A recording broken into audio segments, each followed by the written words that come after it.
Oi, pessoal. Tudo bem com vocês? Bom, queridos, nós agora, a partir dessa aula, nós vamos entrar numa nova etapa histórica que vocês devem conhecer pela história, mas nós vamos realçar, enfatizar alguns aspectos que para nós são muito importantes, né? Nós vamos começar a falar da filosofia na Idade Média. Mas antes de nós começarmos a falar da Idade Média, nós vamos falar sobre um acontecimento que vai transformar toda a forma de pensar e de viver, tanto na Europa como uma parte da Ásia e o norte da África, que é a irrupção do cristianismo. O cristianismo, ele vai trazer elementos novos, muito importantes na forma das pessoas se considerarem a si mesmas, as suas relações com o mundo, com os seus semelhantes e, inclusive, com o transcendente. Aqui, para nós, é muito interessante, muito importante enfatizar o seguinte: a escravidão foi considerada algo normal durante muitos e muitos séculos. Sempre se considerou que alguns eram melhores e outros piores, uns superiores e outros inferiores, que haveria, então, uma desigualdade natural entre os homens. Aristóteles, ele vai falar que existem pessoas que são escravos por natureza, porque a escravidão por dívida e a escravidão por espólio de guerra era algo comum. Mas ele vai dizer que há aqueles que nascem com alma de escravo. Mas com a irrupção do cristianismo, nós vamos ter um elemento que se chama fraternidade. O que quer dizer fraternidade? Fraternidade quer dizer ser irmão. Mas peraí, irmão? Como irmão? Irmão é quem é da mesma família, é parente. Os parentes podem ser irmãos. Pode existir fraternidade entre pessoas da mesma família, entre parentes. Mas como haver fraternidade em pessoas que não são da mesma família, que são de classes diferentes, que são de nações diferentes, que são de raças diferentes? Acontece que a pessoa central, né, o personagem central do cristianismo é Jesus Cristo. E Jesus Cristo vem dizer que Deus é Pai. Deus é Pai. Bom, não é esse ou aquele outro Deus que tem os seus filhos. E às vezes há os semideuses que são filhos de deuses com humanos. Não. Há um Deus absoluto que não tem relação nenhuma com aqueles deuses, nem da mitologia grega, nem da mitologia romana. E este Deus, que ele é absolutamente outro, não tem características humanas. Esse Deus, ele é pai, pai de todos os homens, de todos. Não é desse ou daquele, não é só dos judeus, mas é de todos. Se ele é pai, os filhos do mesmo pai, o que são? São irmãos. Bom, isso vai bagunçar muita coisa na cabeça das pessoas.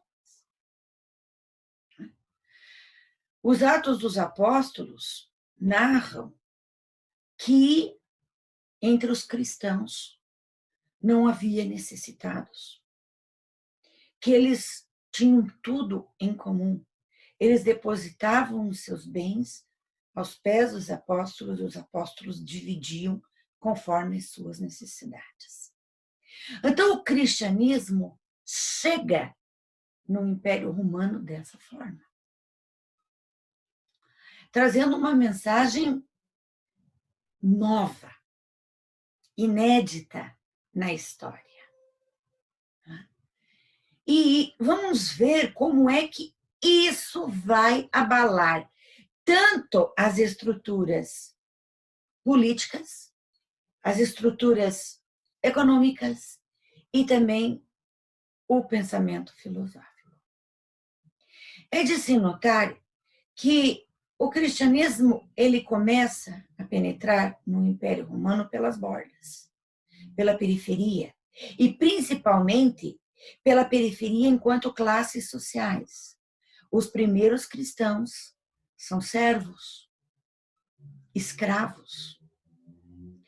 É muito, muito lentamente que as classes superiores vão se tornando, vão se convertendo ao cristianismo.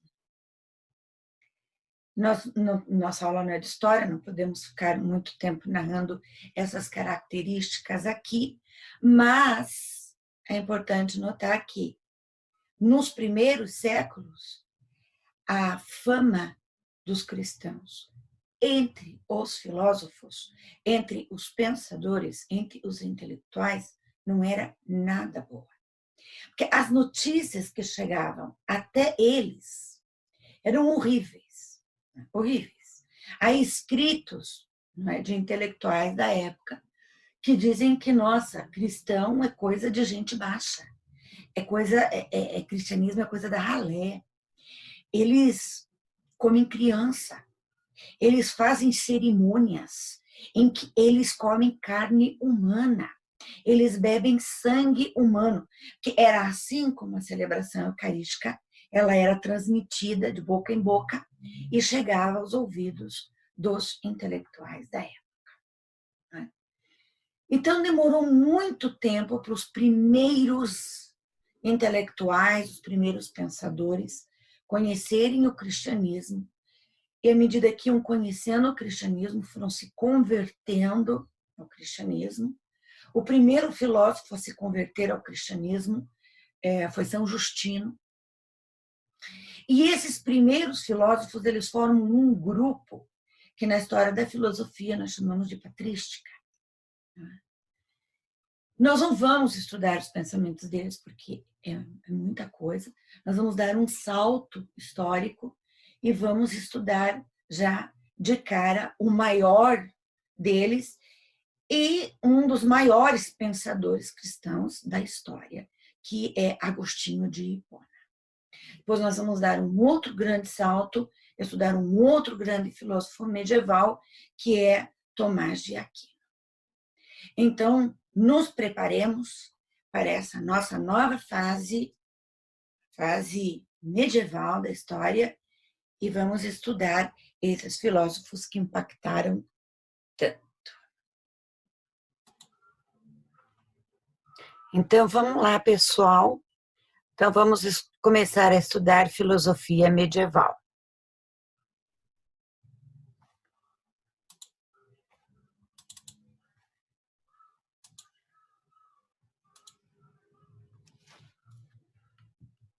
Então, é o surgimento e a expansão do cristianismo que vão marcar para a filosofia esse período que é a filosofia medieval. Então, a religião cristã conformou culturalmente as sociedades medievais europeias, fixando parâmetros que condicionaram os pensamentos, as explicações, os sentimentos e as condutas dos seres humanos em suas relações entre si e com o mundo. Então, um primeiro elemento que nós vemos aí é a questão da igualdade natural relacionado com as diferenças que existem, né, entre as pessoas no mundo. E o cristianismo virá pregar uma igualdade natural. Como eu dizia para vocês, a paternidade divina nos torna irmãos e nos torna iguais. Só que o homem medieval, ele não vai viver essa igualdade de fato. Por isso, como Hegel vai dizer, o homem medieval é a consciência infeliz. Ele sabe do seu valor, do seu lugar nesse mundo, só que nesse mundo ele não pode viver aquilo a que ele é chamado. Ele não pode viver como um cidadão do céu. Então, para ele, isso daqui, essa terra, a vivência nesse mundo, vai ser o quê? Vai ser uma antessala, uma preparação, um lugar de penitência para poder chegar à sua verdadeira pátria. E a sua verdadeira pátria é o céu, onde lá sim ele vai poder viver como filho de Deus. Bom, há uma outra questão que vai ser fortíssima e que vai levar os filósofos medievais a discutirem, é o problema das relações entre o saber revelado e o saber racional. A relação entre a razão e a fé. Então, nós vamos ver, desde os primeiros filósofos que se convertem ao cristianismo, essa discussão, não é? Para alguns, a razão é mais importante e para outros, a fé é mais importante. Para uns, vem primeiro a razão, depois a fé. Para outros, vem a fé, depois a razão. No contraste entre o conhecimento revelado do cristianismo e o conhecimento racional da filosofia, emerge o dilema: é possível compatibilizar a sabedoria cristã e a sabedoria filosófica? Afinal de contas, o conhecimento revelado, bom, ele por ser revelado, ele não é fruto da nossa razão. Ele foi revelado por quem? Por Deus. Então, ele é absolutamente verdadeiro. Não pode ser questionado pela razão. E esse é um dilema que vai atravessar os séculos. E é aqui que nós entramos na história de Agostinho de Hipona. Então, vocês vão ver o vídeo com a história de Agostinho de Hipona, um pedacinho, né, assim, resumido da sua biografia, para entender um pouquinho mais. E nós vamos falar aqui mais, não vamos falar da biografia dele, mas nós vamos falar do pensamento dele. Então, nas investigações filosóficas agostinianas, temas nucleares da filosofia grega, como a natureza humana, a moral, o conhecimento, são racionalmente examinados em sua confluência com a teologia cristã. Porque há de se observar o seguinte: Agostinho foi primeiro filósofo e depois cristão. Então, ele tinha todo um embasamento filosófico. E qual foi o embasamento filosófico de Agostinho? Por um lado, o neoplatonismo. O que foi o neoplatonismo? Uma corrente inspirada em Agostinho. Agostinho nunca leu Platão. Mas aquela dicotomia corpo-alma, corpo mal, alma boa, alma que tem uma origem divina, o corpo é um receptáculo da alma, Então, essa dicotomia platônica, ela vai passar para o neoplatonismo, que vai passar para Agostinho. Por outro lado, ele teve uma influência forte do maniqueísmo. Maniqueísmo era uma corrente que vinha de Maniqueu, por isso maniqueísmo, e que entendia que o mundo é uma grande arena de luta entre o bem e o mal. Bem e mal não se confundem. E bem e mal são entidades diferentes, com o mesmo poder. E elas estão em luta nesse mundo. E nós estamos aí, nessa luta. Então, nós podemos, em nós, pode ser que vença o bem ou pode ser que vença o mal. Nós, de certa forma, também somos essa arena de luta. Cada um de nós é essa arena de luta entre o bem e o mal. Então, quando ele vai tratar da natureza humana, da moral, ele vai ter, por um lado, que se debater com o maniqueísmo, não é? Com a questão do mal, o que é o mal, de onde vem o mal, e também ele vai ter essa influência platônica, não é? Sobre a natureza humana. Essa natureza dividida, dicotomizada, corpo, alma. Então, naquela relação que eu dizia para vocês antes, entre razão e fé, como é que ele vai resolver essa questão? A filosofia, para Agostinho, é um meio para melhor pensar, para melhor compreender a fé. Mas a fé não se coloca no lugar da inteligência. A fé incentiva a inteligência. O pensamento é também condição para que exista a fé. Então, a fé sozinha, dizia Agostinho, é cega. A fé exige o conhecimento. A fé exige a pesquisa, a investigação da inteligência. Ele não usava a palavra ciência, porque, assim como nós entendemos hoje ciência, não é a forma como se entendia na época, mas hoje nós poderíamos dizer isso. Nós não podemos deixar-nos orientar, guiar-nos exclusivamente pela fé, porque senão ela é cega. A fé incentiva a inteligência a procurar, a dar razão dela. É preciso dar razão da sua fé. Não é?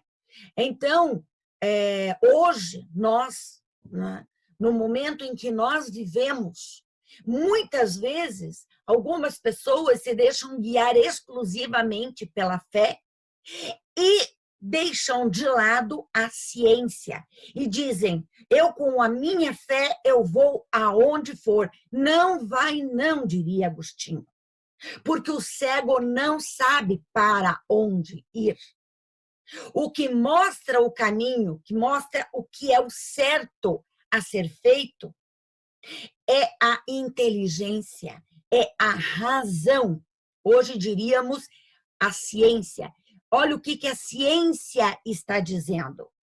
E não as opiniões, não os achismos. Eu acho isso ou eu acho aquilo, acho que isso é o melhor, ou acho que aquilo é. Não. O que a ciência nos diz, o que a inteligência nos diz, o que a razão nos mostra. Porque a fé, ela dá a força, mas ela é cega. Então, ela precisa de ser instruída pela fé, pela razão. A fé precisa que a razão lhe coloque luz no caminho, para que veja por onde está indo e aonde tem que ir. Agora, por outro lado, o conhecimento também não elimina a fé. Só o conhecimento sozinho, a razão sozinha, ela não chega longe. O conhecimento se torna mais forte, mais poderoso com a fé. Porque o conhecimento, ele é vazio. Ele mostra o caminho, ele diz, é por aqui que se vai, esse é o caminho certo para ir, mas ele não se move.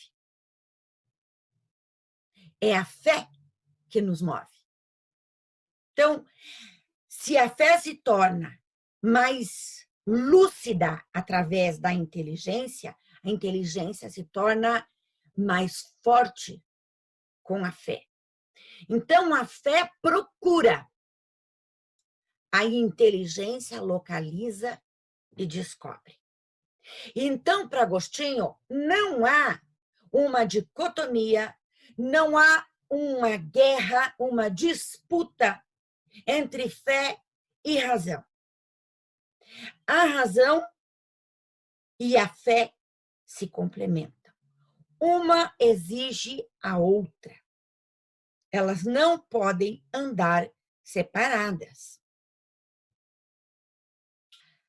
Deus, nós sabemos, né, seguindo o pensamento de Agostinho, é criador de tudo que existe no tempo. O tempo é a sucessão de eventos, de acontecimentos, não é? A partir de um determinado momento. Só que esse a partir de um determinado momento em que existe o tempo, significa que aquele que criou tudo, criou também o tempo. Então, o tempo começou com a criação. Antes da criação, não existia tempo. E Deus está fora do tempo, pois Deus é eterno. Não há tempo para Deus. Então, pensem, como é que nós calculamos o tempo? Como são calculados os nossos dias? O dia é uma volta completa da Terra em torno do seu eixo. Isso é um dia. E fora da Terra, como é um dia? O que são os nossos anos? É uma volta completa da Terra em torno do Sol. Fora do sistema solar, como é o tempo? Não é isso. O tempo é algo nosso. Deus, ele está fora do tempo. Nós não podemos colocar Deus no nosso tempo. Até não é só pelo fato de Deus estar fora do sistema solar, nós poderíamos falar de galáxias, podemos falar de universo, podemos falar de universos, não é? Mas Deus seria sempre aquele que está fora, fora de tudo, fora do tempo.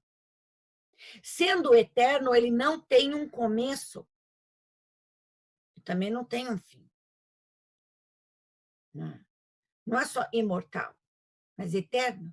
Não há começo para ele. Então, se não existe tempo para Deus, não existe passado e nem futuro. Ele é imutável, e um ser imutável como Deus vive um eterno presente. Para Deus sempre é presente. Então, quando nós falamos em história, o que é história? História é aquilo que os homens fazem no tempo.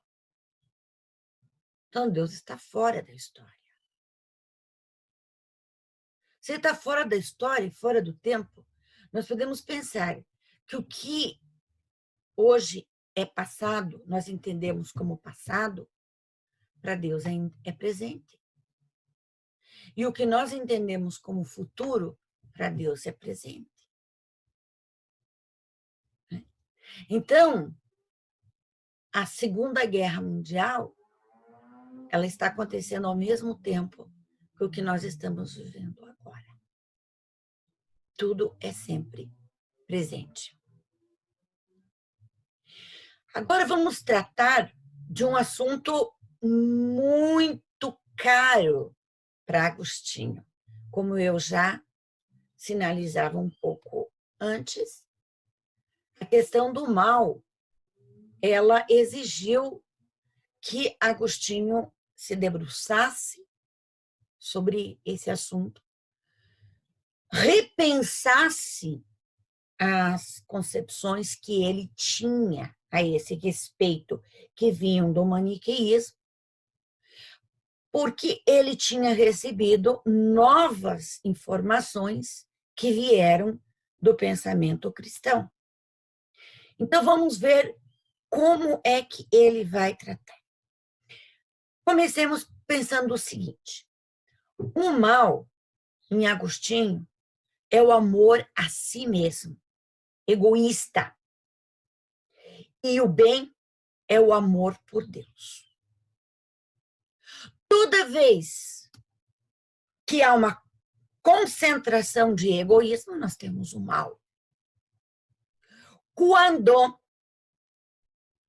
não há essa concentração de egoísmo, quando o amor se dirige a Deus, nós temos o bem. Porque vamos pensar o seguinte, gente. Deus é amor. Isso é a sua natureza. Deus é amor. É da sua natureza. Deus é o bem. Tudo aquilo que se afasta de Deus, se afasta do bem. Tá bom? Se afastou de Deus, que é o bem, então se afastou do bem. Porque de Deus só vem o bem, porque é da sua natureza.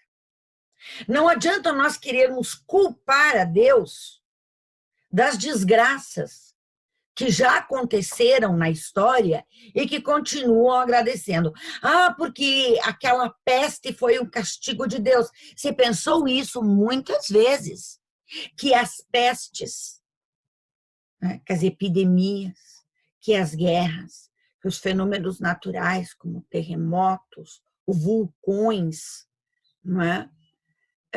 Vendavais, tufões, né? Furacões, que tudo isso fosse castigo de Deus. Claro, porque era algo grande demais, não havia uma explicação para esses fenômenos, e então só poderia ser provocado por Deus, e Deus estaria castigando os seres humanos por isso. Mas espera, para provocar tanta desgraça e tanto sofrimento, não é? Deus não poderia ser bom. Lembram quando a gente falava dos paradoxos de Epicuro? Se Deus pode tudo, sabe tudo e é bom, por que foi permitido o mal? Ou porque Deus não sabia tudo, ou porque ele não podia tudo, ou porque ele não é bom. Lembram? Agora, Agostinho vem dizer, de novo, ele é onipotente, ele pode tudo, ele é onisciente, ele sabe tudo, e ele é bom, dele não pode vir o bem. Como é que vai ser resolvido isso? Não é? Então, se nós pensarmos em Deus provocar o mal, nós estamos tirando dele aquilo que é da sua própria natureza, que é o bem. Mas começamos aqui dizendo que o mal em Agostinho é o amor a si mesmo, ou seja, o amor egoísta, e o bem é o amor por Deus. Os homens que vivem para amar Deus formam a cidade de Deus. E os homens que vivem para amar a si mesmos formam a cidade dos homens. Ele escreve um livro chamado Cidade de Deus, em que ele vai falar desses dois tipos de cidade e desses dois tipos de cidadãos. Só que é o seguinte, não é para pensar que a cidade de Deus é a pátria lá no céu, não. A cidade de Deus está aqui, como está a cidade dos homens. Os homens que vivem para o bem formam a cidade de Deus. Aqui são os cidadãos de Deus. E os homens que vivem para o egoísmo são os cidadãos da cidade dos homens, dos valores humanos, daquilo que para os homens, egoisticamente, é importante. Poderíamos usar um exemplo bem desse momento em que nós estamos vivendo. O mundo vive uma pandemia, a última pandemia que aconteceu foi a gripe espanhola, né? Então, ninguém vivo conheceu para contar como foi, assim, contar ao vivo e a cores. Muito bem, é um momento, então, único para todos os que estão vivos, né? Esse momento único está suscitando uma nova forma de comportar-se, uma nova forma de sentir, uma forma nova de relacionar-se com os outros. Não é? Muitos estão tendo que ficar fechados dentro de casa, outros não se importam e saem nas ruas. Não é? Muitos perderam o seu trabalho ou viram as suas fontes de renda diminuir. Então, nós vemos diferentes formas de reagir a esta situação. Alguns estão encontrando, nesse momento, um chamamento para serem mais solidários. Sair de si, do seu conforto, para ir ao encontro daqueles que estão precisando. Então, campanhas estão sendo feitas, pessoas estão se mobilizando, estão usando o seu tempo, estão usando todas as suas capacidades para ajudar aqueles que precisam. As pessoas que trabalham, os profissionais de saúde, as pessoas que trabalham nos hospitais, elas estão colocando em risco as suas vidas e as famílias, as vidas das suas famílias. Por outro lado, há pessoas que estão numa atitude de indiferença. Não me interessa, não me importa. Não me importa a vida das pessoas. Não é? Um grupo fez uma manifestação ontem em Brasília. Eles não estavam preocupados se estariam se contaminando uns aos outros e ainda carregaram um caixão, que foi um escárnio a todos aqueles que morreram e todos aqueles que estão pranteando as suas mortes. Uma pessoa foi filmada, ele foi comprar um remédio na farmácia, exigiram que ele usasse máscara, porque agora é uma obrigação legal usar máscara. E ele colocou a máscara em cima da cabeça e disse, eu estou usando máscara. A lei não diz onde eu tenho que colocar a máscara. E ele foi comprar remédio para o seu avô de 82 anos. Então, olha só, ele não estava nem um pouco preocupado de se contaminar e levar o vírus para dentro da sua casa, contaminar o seu avô. Então, nós temos as atitudes de empatia, de solidariedade, sensibilidade para com o outro e se mobilizar para ajudar aquele que precisa. Nós temos a atitude de indiferença. E nós temos aqueles que estão se aproveitando para ganhar, para lucrar. Então, um respirador que é desesperantemente necessário numa UTI para dar tratamento para uma pessoa com Covid-19, que custaria R$ 5.500 sendo vendido por 55 mil. Né? Então, tem gente que está lucrando. Assim como em todos os momentos de desgraça na história, teve aqueles que enriqueceram com a desgraça alheia, a desgraça dos outros. Então, nós podemos aí mesmo perceber os que são cidadãos da cidade de Deus e os que são cidadãos da cidade dos homens, encaixando isso no pensamento de Agostinho. Mas a pergunta aqui que não quer calar é a seguinte: qual é a origem do mal? De onde vem o mal? O mal existe? Existe. Nós vemos o mal ao redor. Eu acabei de dar exemplos. Né? Quem lucra com o sofrimento e a morte dos outros, isso não é um sinal do mal nesse mundo? Não a epidemia, mas essas pessoas. Não é sinal do mal? Se existe o mal, qual é a origem dele? De onde vem o mal? Bom, eu dizia antes para vocês que é da natureza de Deus o bem. Então, Deus não criou o mal. Um ser em que só pode residir o bem não pode ser o criador do mal. Seria uma negação da sua própria razão, da sua própria natureza, da sua própria razão de ser.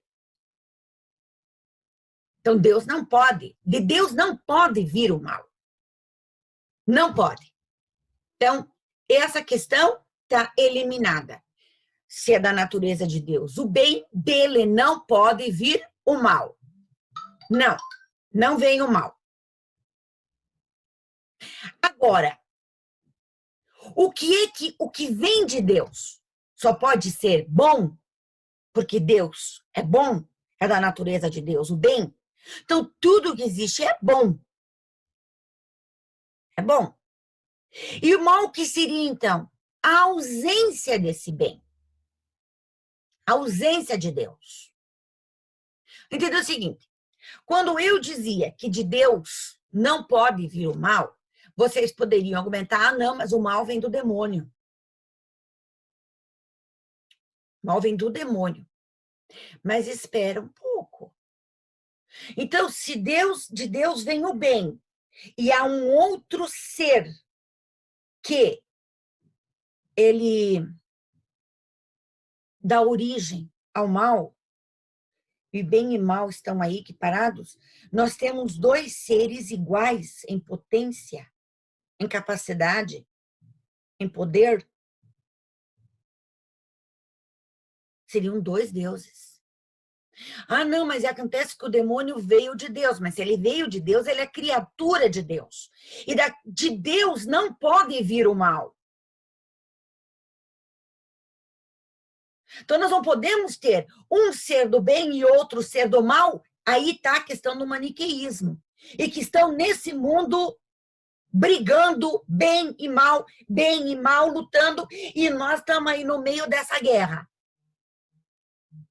Um puxa a gente para o lado, o outro puxa para o outro.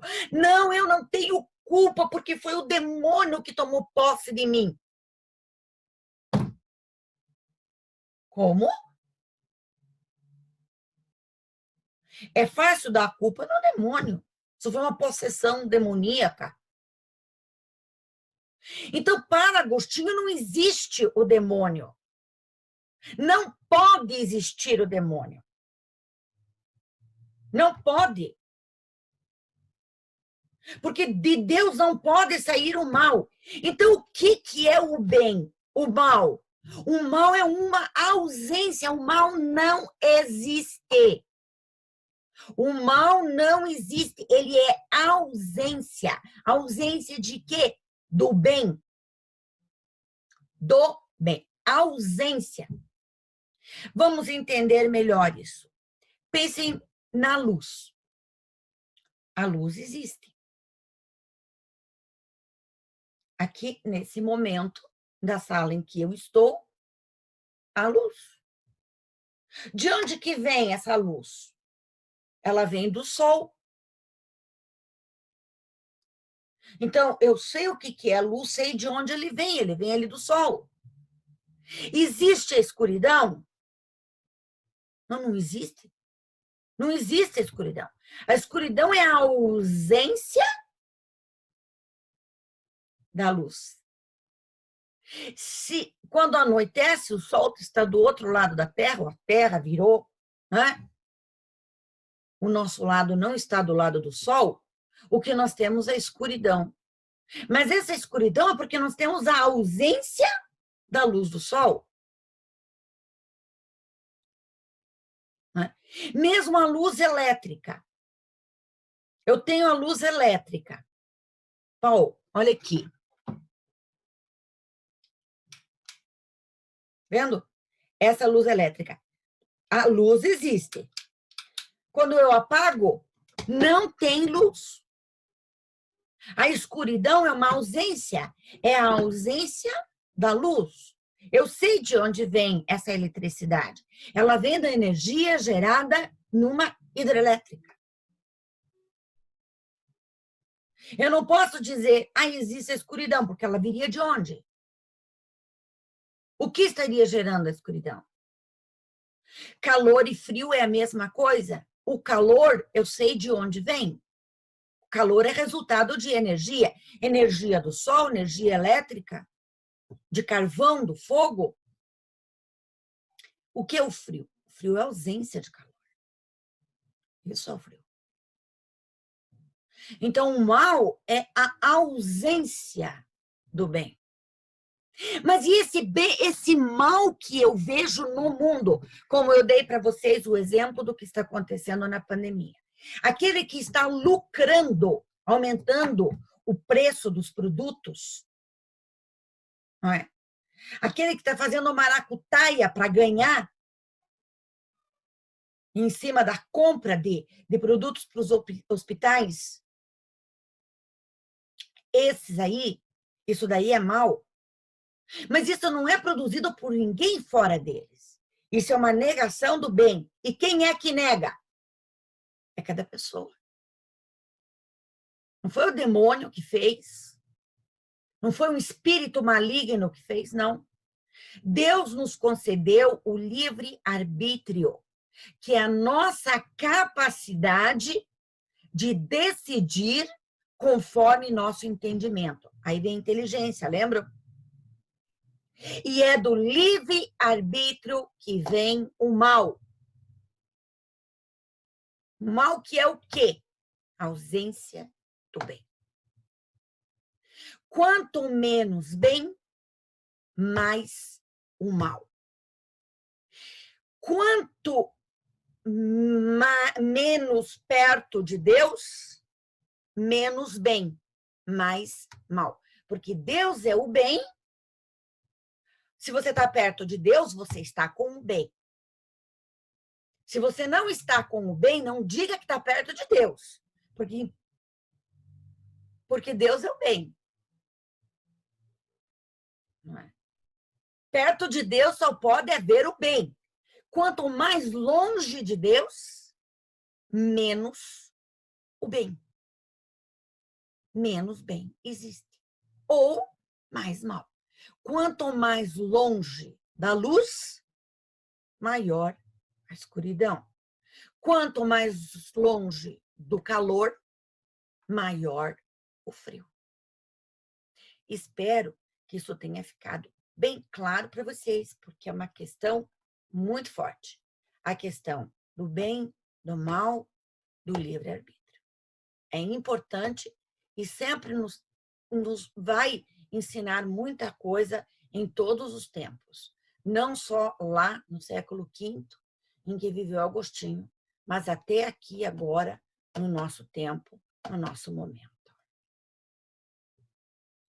Então, gente, nós ficamos por aqui com Agostinho e na próxima aula nós vamos dar um salto histórico de vários séculos e vamos a um outro grande filósofo medieval, que é Tomás de Aquino.